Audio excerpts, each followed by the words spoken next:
What a magnificent game Saturday. Collingwood St Kilda, a draw. Personally, I'd like to see overtime, some extra time. We'll come to that in a moment. KG, you were at the game. Yep. Before the bounce, what's the feeling? Well, it was an amazing scene. Over 100,000 fans there, and when Collingwood run onto the ground, the actual noise was just deafening. I've never seen, and I've been lucky enough to be at about 8 or 9 grand finals, I've never seen a crowd and an atmosphere like that before the game. It was just unbelievable. The scene there, the noise, the reaction, the anticipation, it was all there, General, I can tell you. All right, Collingwood got out of the box early, Coach. They did. Were the fans, the Collingwood fans in voice, were they away? They were in fine voice. I can tell you when they kicked that first goal, they just went absolutely nuts. I couldn't hear myself think. And I thought, gee whiz, hope this doesn't happen all day. But it was it was a terrific atmosphere, no doubt about that. All right, Kay, just coming down to the dying seconds of the game. There's a massive build-up. You can feel the crowd through the TV,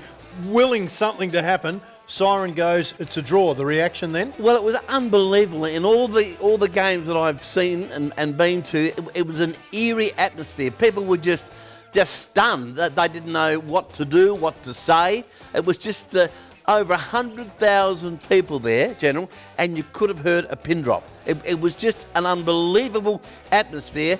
They were stunned, absolutely stunned. They were looking around to other people. What's happening? What are we doing? I spoke to a couple of people that have been over to the game, came back this morning, and they said the weirdest part after that was that there was 100,000 people that left. Normally, the losing team, they're out of there, and of course the winners stay, but they said it was quite bizarre. Everybody was leaving at the same time. Well, it was disappointing.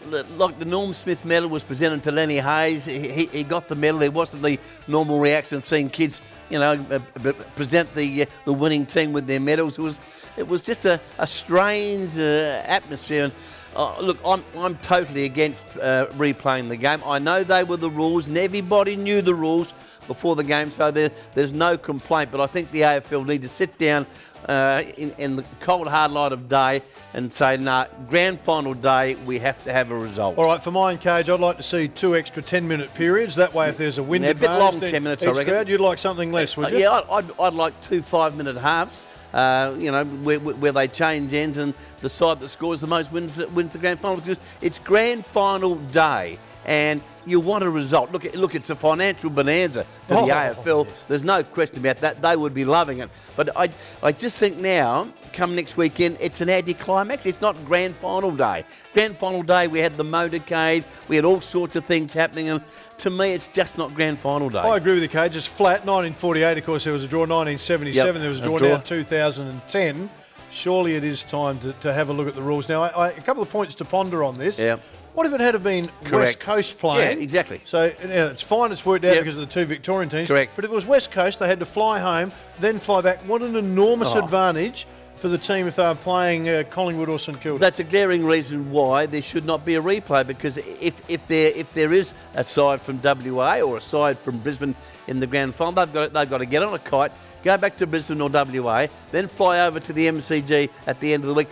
It's too big a plus if they were playing a Victorian side who just live in their own beds and live in their own homes. It's wrong. There shouldn't be a replay. We knew before Saturday's game they were the rules, so I'm not complaining about that, but I think the AFL need to look at it. Okay, so they've changed some of the rules before. They've got a rules committee to do that, so they can't say, well, it's a tradition, because they've already started changing some of the tradition. But can I ask you this then? Can we just explore that one bit further? What if West Coast, and we're using them as an example because they're the team, or Brisbane, said, fine, we've come down to play Collingwood, MCG's their home, then they can fly to West Coast to play us. Now, the AFL go, can't do that, can't get enough people in. So hang on a minute. If you're not going to change for a draw and we have to play it, then we've come to play you on your home ground. Yeah. You come and play us on ours. Won't happen. For one simple reason, it won't happen.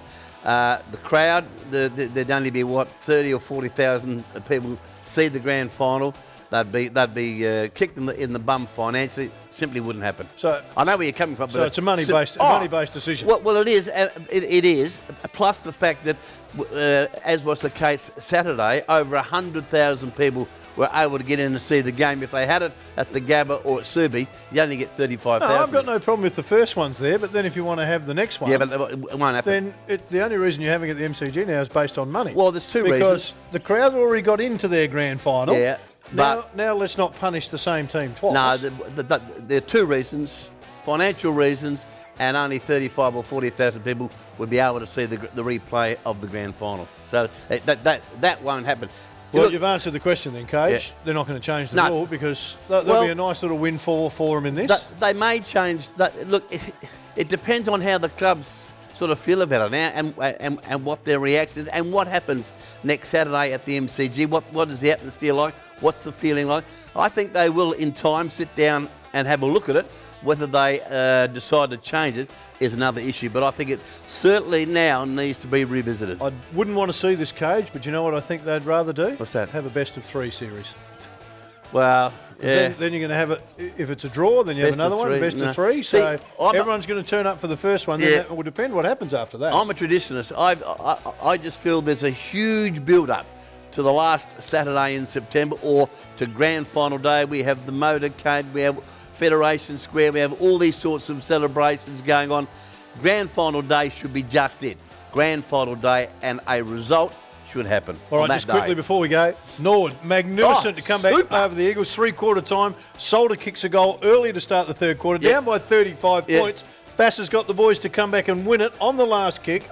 5-pointer. Going to be a belter of a grand final next Sunday. Central to Norwood. Well, it will be a good game, and don't underestimate Norwood here. They were terrible in the first half against the Eagles. The Eagles were fantastic, no question about that, but Norwood were fumbly. They were horrible. Second half, they found their rhythm, and I just think at the end of the day, that, plus the fact that the Eagles were coming from fifth spot, they'd lost 3 of their key players through injury. They just got them in the end. Well, It'll be a big game Sunday. Cage, you've seen enough sport. When you get a win like that, suddenly that self-belief flies through the roof. So I reckon unbelievable. Centrals are in for a fair battle. It'll be a big game Sunday, and 24 degrees is the forecast. Big crowd. They've got to get 35,000 at the game on Sunday. All right, we better make sure you and I are there, Cage. I'll be there. 2 extra people.